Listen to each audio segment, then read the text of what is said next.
you. Good night, sweet dreams. In the morning, I'll call you. I'll send you a text when I wake up, alright? Look at this door. Behind that shattered glass lies a 25-year-old man, shot 4 times. He was coming down the stairs to answer what he thought was a package delivery. The custom engagement ring he designed for his fiancée. He never made it to the door. The man who pulled the trigger. He had a plan, a detailed, step-by-step murder plan written in a notebook. He thought of everything, how to get in, how to get out, how to cover his tracks. But he made one mistake, one ridiculous, unbelievable mistake that would expose him, and the woman caught in the middle. She's about to discover that the man comforting her at the crime scene isn't who she thinks he is. Before we dive into this story, I need you to do something. If you're watching this and you haven't subscribed yet, hit that subscribe button right now. Drop a comment below telling me what you think about this case. I read every single one. Now, let me tell you about the murder that should have been perfect, but wasn't. February 27, 2018. 11:30 a.m. Deltona, Florida. The 911 call comes in. A man has been shot. The Volusia County Sheriff's Department responds immediately, but they have no idea what they're walking into. The property is massive, 9 acres, multiple buildings, thick woods surrounding everything, and somewhere out there, a killer might still be watching. Officers approach cautiously, weapons drawn. They don't know if the shooter is hiding nearby. Waiting. Then they see her, 29-year-old Jessica Devnani, running toward them, panicked, terrified. Please. On the front door. Whose house is this? This is my boyfriend's house and his dad's house. Where's the dad? He's at work. He's on his way. Okay. Ma'am, come over here. Stay here behind the tree. The officers tell Jessica to stay back. To stay safe. But nothing, absolutely nothing, can prepare them for what they're about to find. They round the corner to the guest house entrance. And there he is, Patrick De La Cerda, 25 years old, lying in a pool of blood on the floor. Shot 4 times through the glass door. I don't know how we're gonna get past him to get up those stairs. There's blood at the top of that. We got a camera above us too. There's cameras all over the place. The officers realize something immediately. This wasn't random. This was planned. And whoever did it knew about the security cameras. Sheriff's office. If you're inside, you need to announce yourself now. They sweep the property.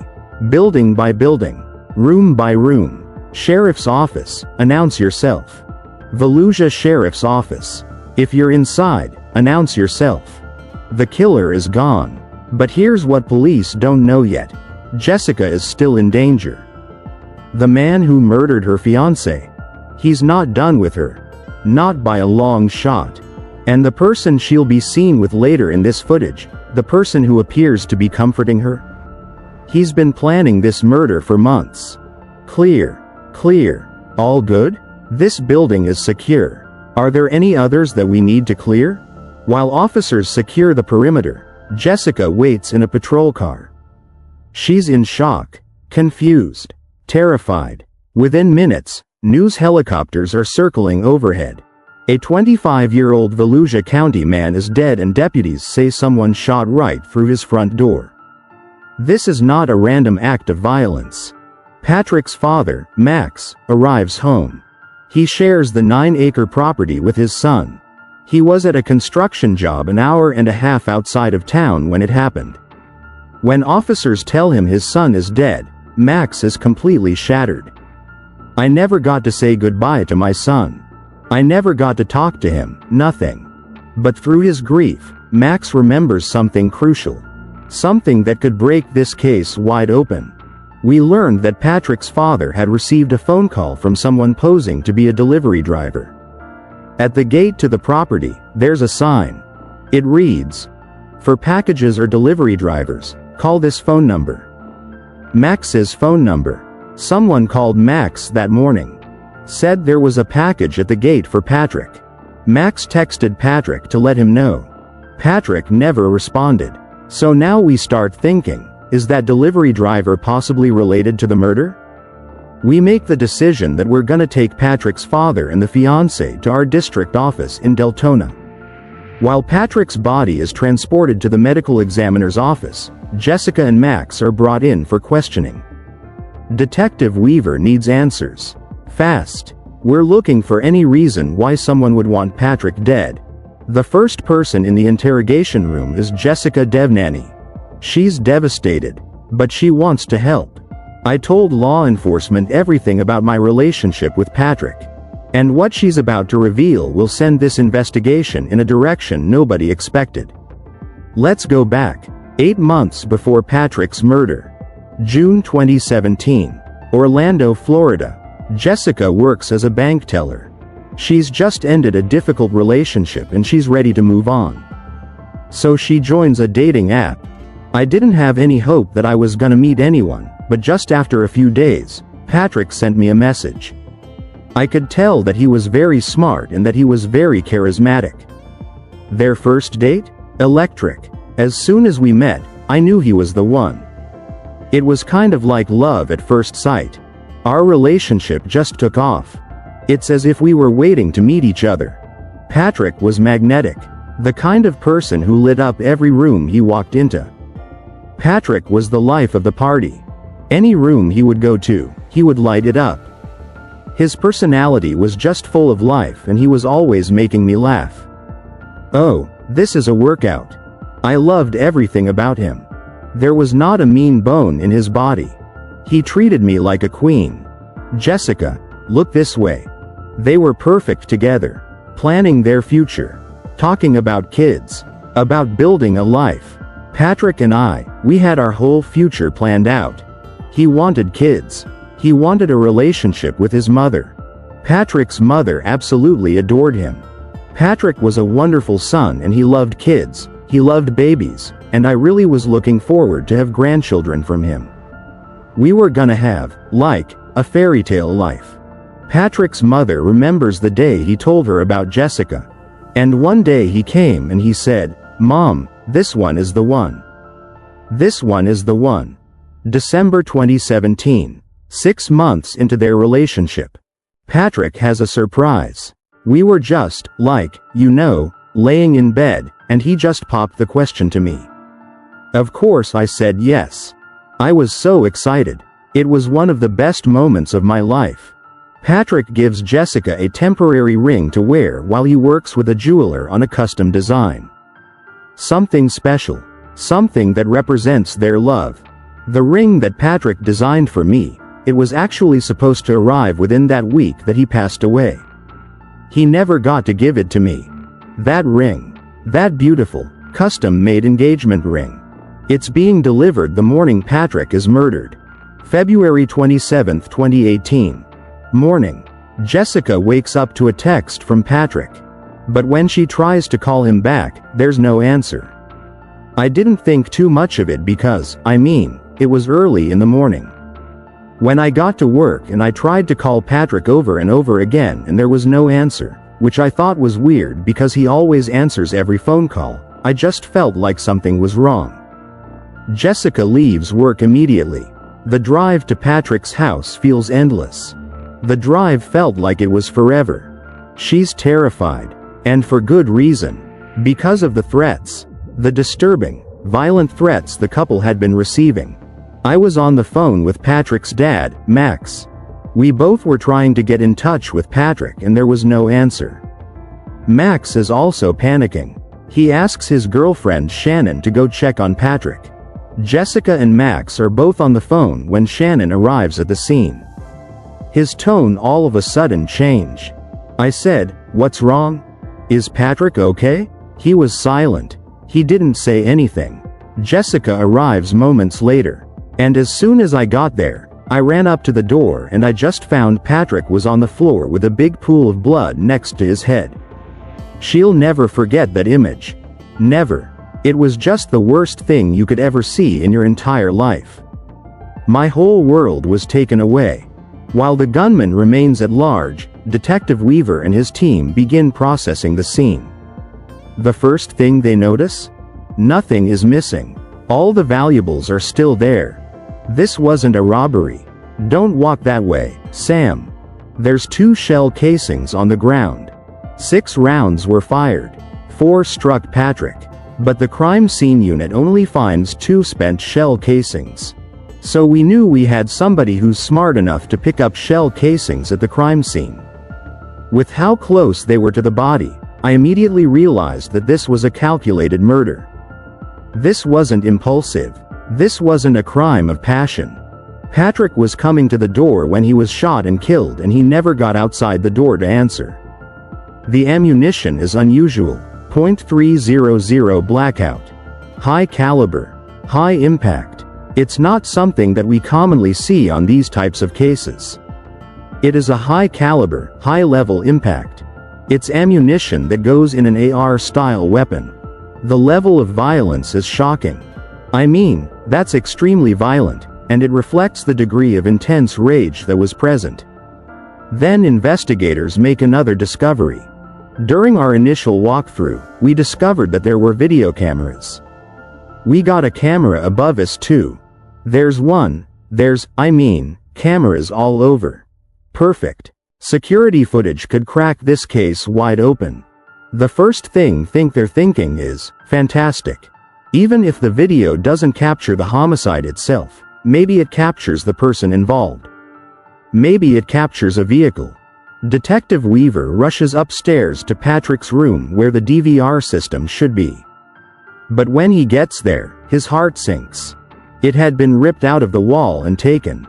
The killer took it, knew exactly where it was, knew exactly what he was doing. Clearly this wasn't a random killing. Someone had a vendetta against Patrick.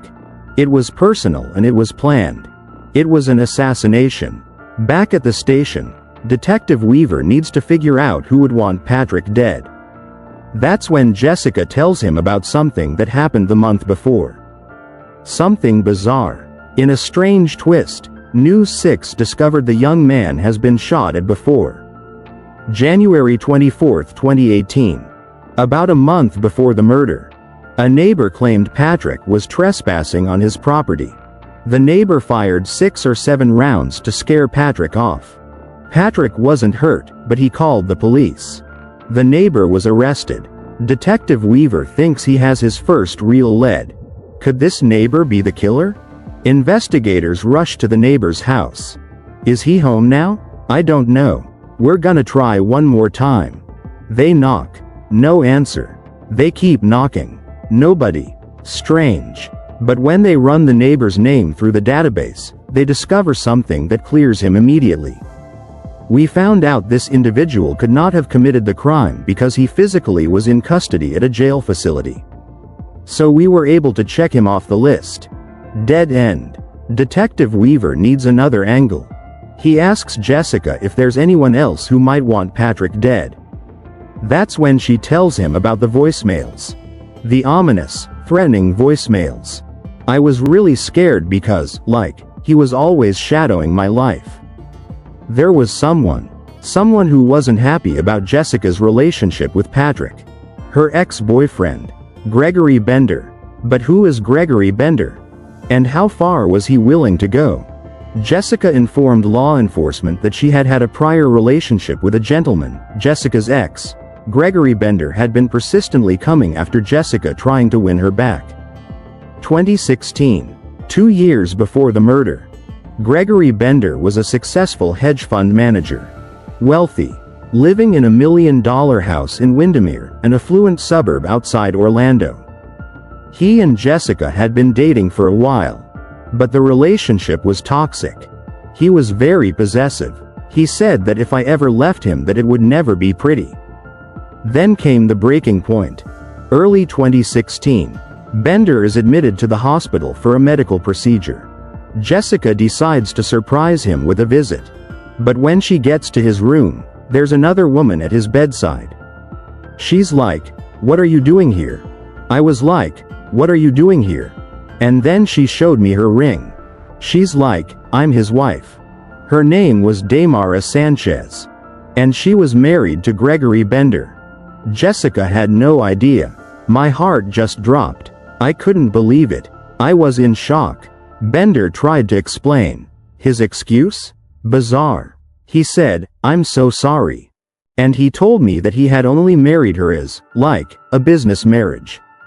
He was just trying to help her out and they had an arrangement together. Jessica gave him an ultimatum. Jessica essentially said, "Well, break it off with her and get a divorce or you and I are finished." And he said, "No, just give me a little bit more time. Just give me a little bit more time. I'm gonna make it happen." I couldn't take it. Jessica ended the relationship, finally free from Bender's control. Jessica believes that, hey, that chapter's finally closed in my life and I'm ready to start fresh. But Gregory Bender had other plans. He said, "You can't do this to me. I'm not gonna let you go."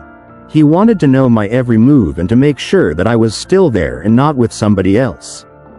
The harassment started immediately. Phone calls, messages to her family, stalking her social media, showing up at her work. I blocked Greg from everything. I wanted him to leave me alone. But it only got worse. When the police came to my job at the time, I had the police officer listen to the voice message. The police listened, but they did nothing.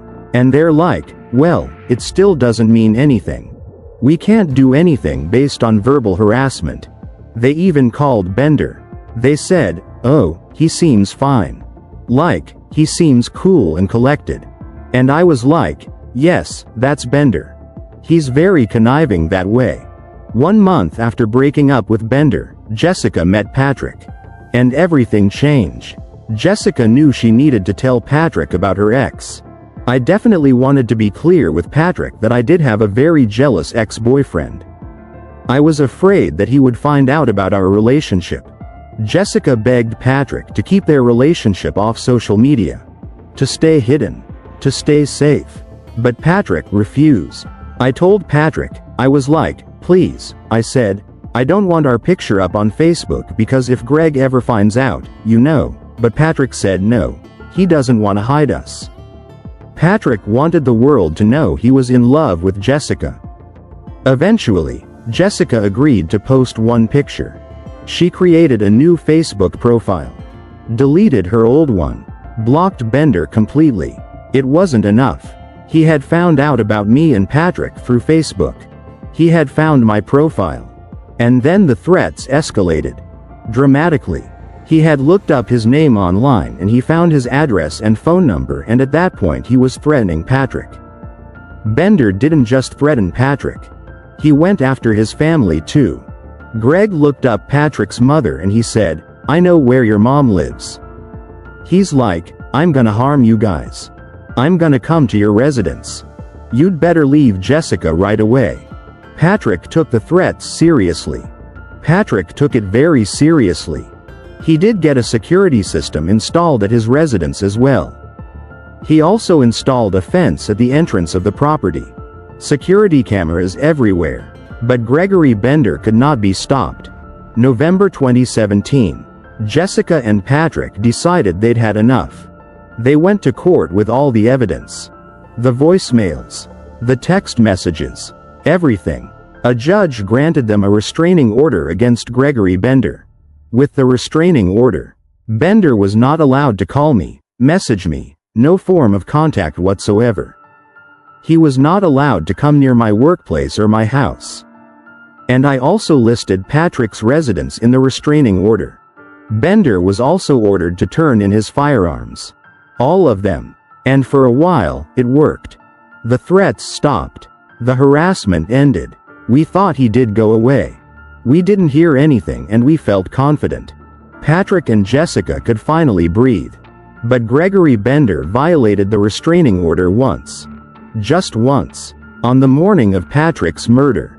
Gregory had called Jessica at least twice on the morning of the 28th. "He called you this morning?" "Yeah, on my work phone, because he's not allowed to call me, so I got scared." That's when I texted Patrick. That was the last text Jessica ever sent to Patrick.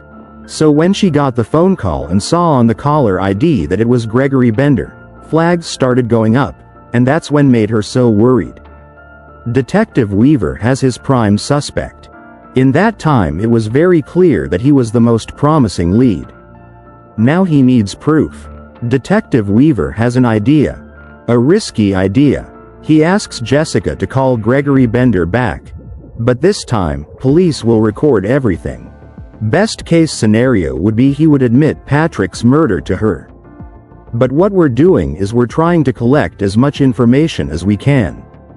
Jessica just found her fiancé shot to death hours ago. And now she's being asked to call the man who probably killed him. That very night they said, call him and try to get a confession from him. I was very scared just to talk to him. But Jessica doesn't hesitate. I just wanted to try to do everything I could to help the investigation. She really wanted to solve Patrick's murder. She did that without hesitation. Jessica picks up the phone. Her hands are shaking. Her heart is racing. The line connects. Before Jessica can say anything, Bender speaks. There's no panic in his voice. No surprise. It's like he was expecting this call. There's no panic in his voice. It's almost like this was rehearsed. It's like he knew that we would be recording that conversation. Jessica doesn't hold back. So I said to him, why did you call me on the morning that Patrick passed away? And he said that, oh, it was a mistake. I accidentally dialed your number thinking it was a coworker. An accident. Sure. The odds of him accidentally calling her twice, that doesn't seem very likely. Bender doesn't crack. He doesn't say anything incriminating. He's too smart for that. But then he makes a surprising move. He's like, let's meet up, let's talk. Hours after murdering her fiancé, Gregory Bender is trying to win Jessica back. That's where the phone call ends. She did a heck of a job on the controlled call, but they are nowhere near probable cause to arrest him for first-degree murder. Detective Weaver knows Bender might be onto them. They need to move fast. They arrest him for violating the restraining order. That gives them 24 hours to build their case. But they have no physical evidence. Nothing that ties him to the scene. Then they get a call from the most unexpected source. Damara Sanchez, Bender's wife.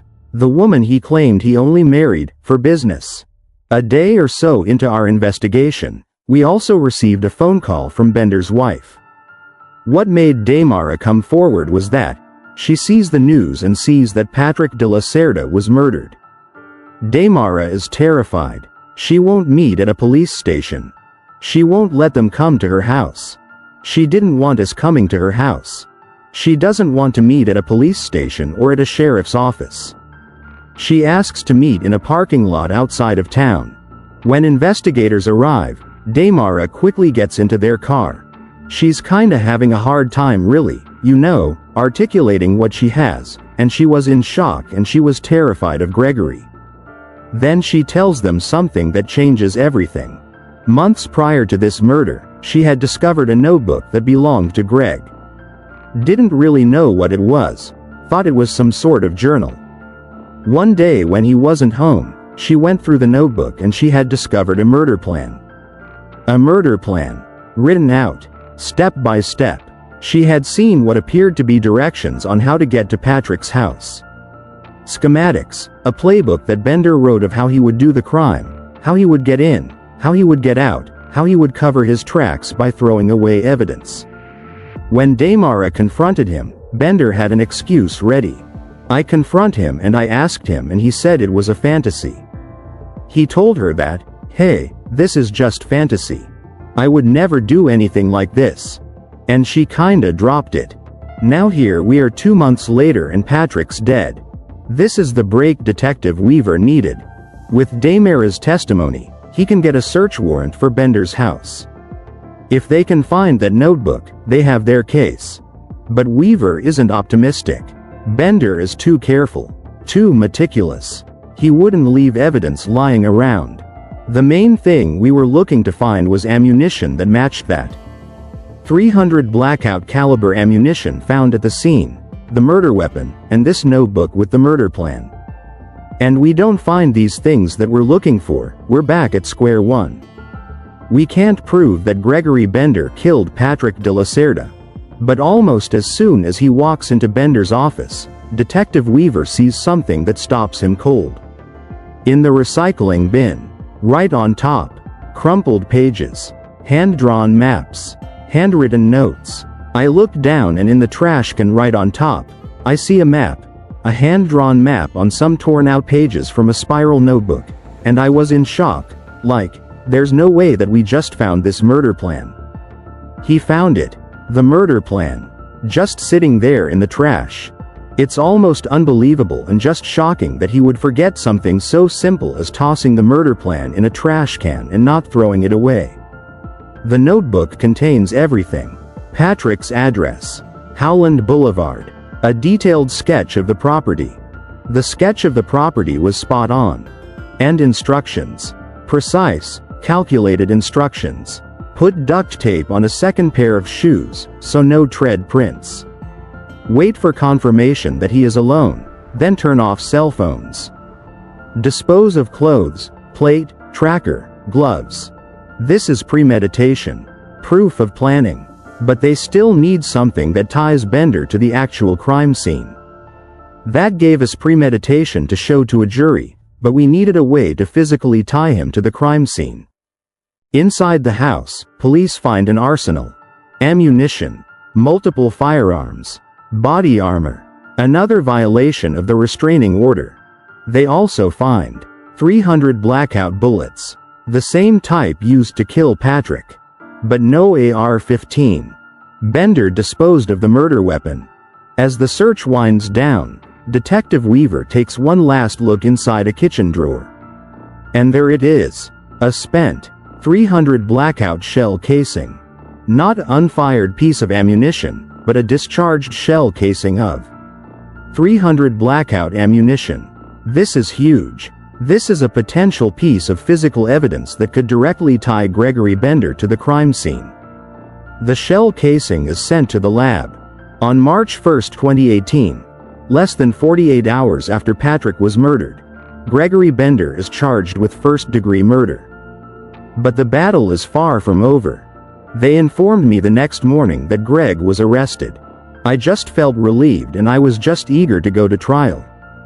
But the trial doesn't happen right away. 2 years pass. 2 years of nightmares. 2 years of grief. It was a long road. 2 years after the murder that we finally got to see trial, and it was the worst years of my life. Everything was a blur. Every night was a nightmare. Jessica and I, we felt victimized every single day for 3 years and a half because we had no voice. Absolutely no voice. Jessica leans on Patrick's family for support. Especially his mother. I was getting through this difficult time with the support of Patrick's family, his mother very specifically, and she's been very loving towards me. To be at the trial was very hard, but we would face it together. May 25, 2021. 3 years after Patrick's murder. The trial begins. When Gregory Bender walks into the courtroom, he looks confident, relaxed, almost smug. His confidence was very surprising considering the evidence we had against him. But there's a problem. No murder weapon. No eyewitnesses. No DNA at the scene. Ultimately, this case is a circumstantial case. The prosecution opens strong. Patrick De La Cerda was the victim of a murder, a detailed and meticulously thought-out murder plan, and a tragic ending in which he was shot 4 times in the head, face, chest, and hip. The defense counters. And we'll show that there's more than just 1 or 2 people that have motive and opportunity in this case. Gregory Bender had money. And he bought some good defense attorneys. We knew we had a good case, but we knew it had to get stronger or we could lose the case. Throughout the proceedings, Bender keeps his eyes fixed on one person. Jessica. It was very uncomfortable because I was facing the monster and he was staring at me most of the trial. He wouldn't take his eyes off of me. They had to tell him, you have to look away. You can't just keep staring. Even after everything, Bender is still obsessed with her. After one of the instances, he wanted to know who I was with when I attended one of the court dates. When he sees Jessica sitting with Patrick's brother, Bender gets jealous. He was still even then jealous of who I was with. The prosecution calls Jessica to the stand. She's about to face the man who killed Patrick. We knew going into it we were gonna present Jessica. I just wanted to do the best I could to bring the truth out. You know, to see that Patrick's killer is put away for life. It was really hard. I was really nervous. But the defense has a surprise. A bombshell they think will destroy Jessica's credibility. They show secretly recorded videos. November 7, 2017. Jessica having lunch with Bender. A week later, dinner. Footage of them at Bender's house. Him touching her leg, leaning in for a kiss. The defense is trying to prove Jessica and Bender were still together. You started dating Patrick in June. Why are you dining with Greg and going to Greg's house in November of 2017 if you're happily moving on with Patrick? But Jessica is ready. She fights back with a statement that stuns the courtroom. Because the defendant was threatening and I was trying to calm him down, and he said that if I went to see him, he would not harm anyone. She exposes the truth. The videos were staged. Bender hired a private investigator to film everything. It felt really odd. I felt like he was trying to put on a show because he kept, trying to get close to me and trying to hold my hand, which he never used to do. I was like, what are you doing? I was like, what are you trying to do? Did you actually see these videos? I did. What did he do with it? He had given it to Patrick. Did that cause some strife between you and Patrick in your relationship? Yes, we had a fight and we had broke up for a few days. Did the two of you end up getting back together after that?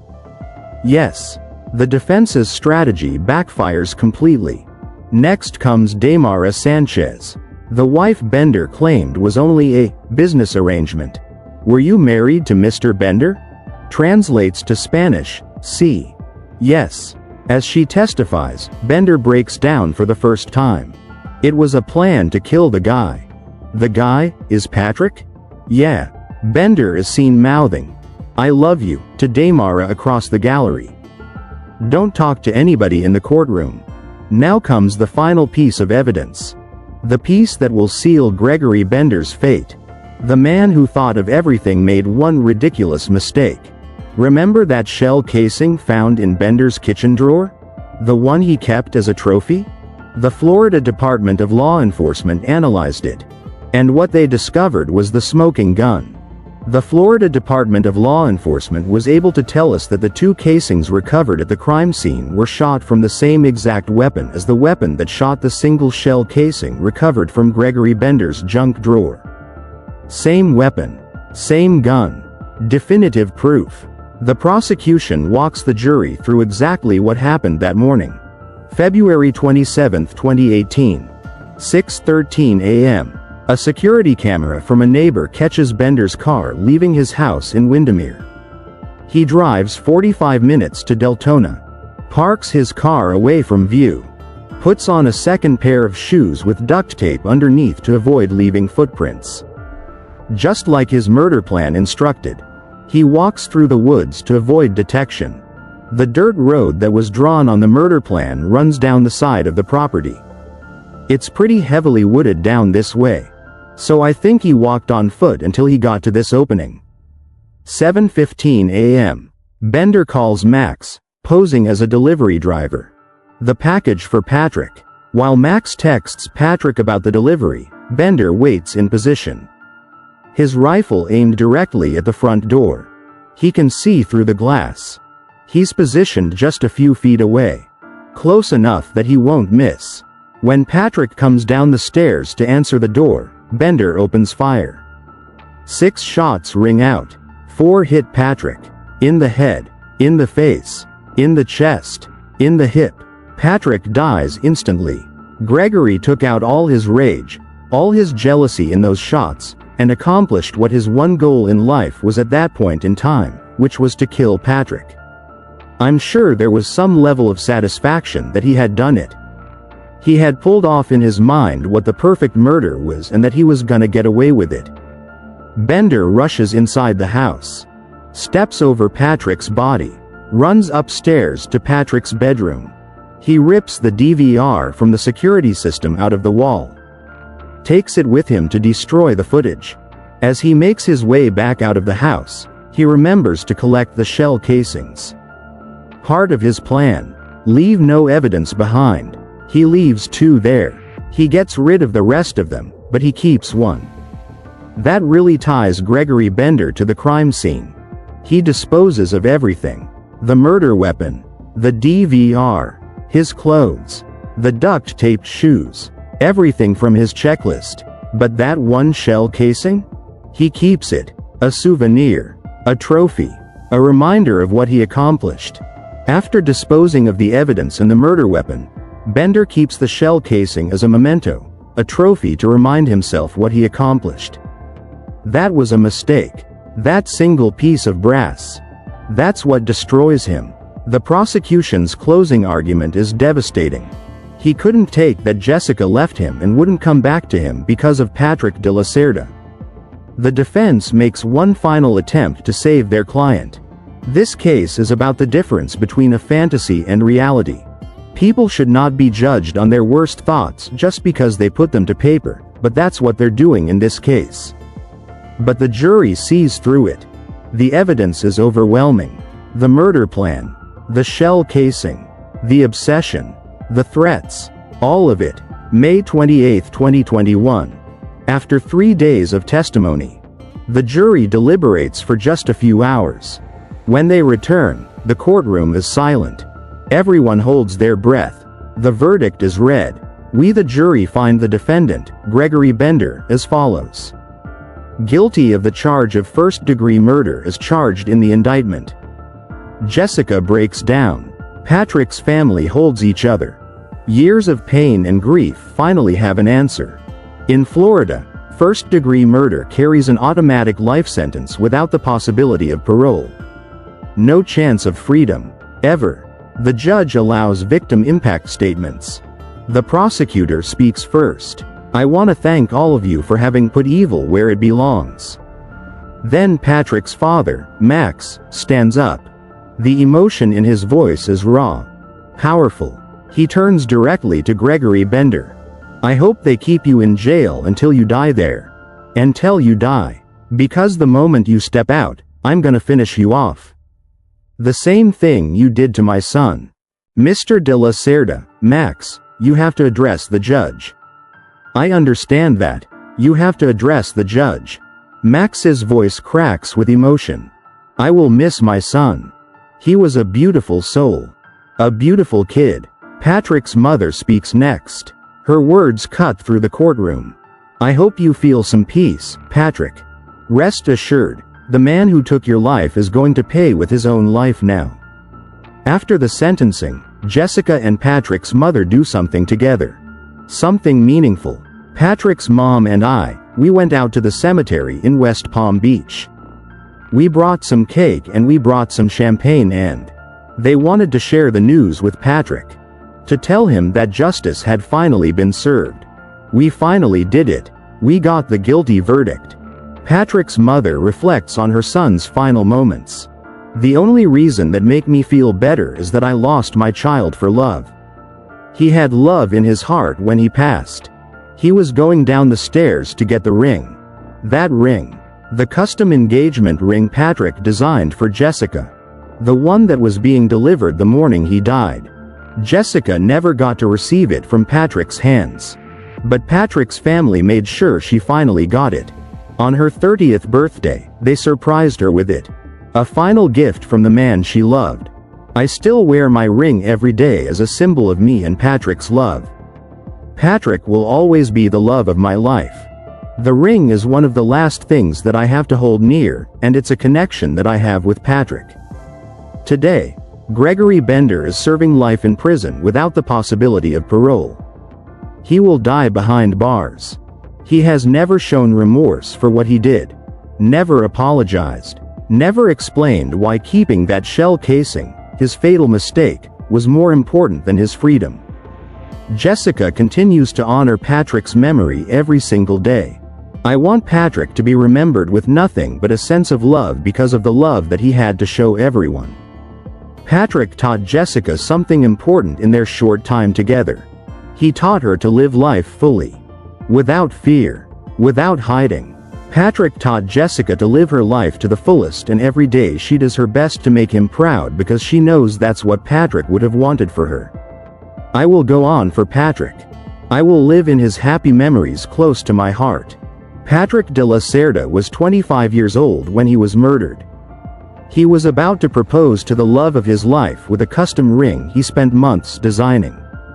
He was killed by a man who couldn't accept that Jessica had moved on. A man so obsessed, so consumed with jealousy, that he spent months planning the perfect murder. But that perfect plan was destroyed by one piece of evidence. One shell casing. One trophy that Gregory Bender couldn't bear to throw away. And that single mistake brought justice for Patrick, closure for his family, and ensured that his killer would never walk free again. This case shows us how dangerous obsession can become. How restraining orders, while important, aren't always enough to protect victims. And how one small mistake, one piece of evidence, can be the difference between getting away with murder and spending life in prison. If you or someone you know is experiencing stalking, harassment, or domestic violence, please reach out for help. The resources are in the description below. If this story impacted you, hit that like button and let me know in the comments what you think about this case. And before you go, check out the video on your screen right now. I think it was made for you. It's another case where a killer thought they'd planned the perfect crime, but made one fatal error. Thank you for watching. Rest in peace, Patrick De La Cerda.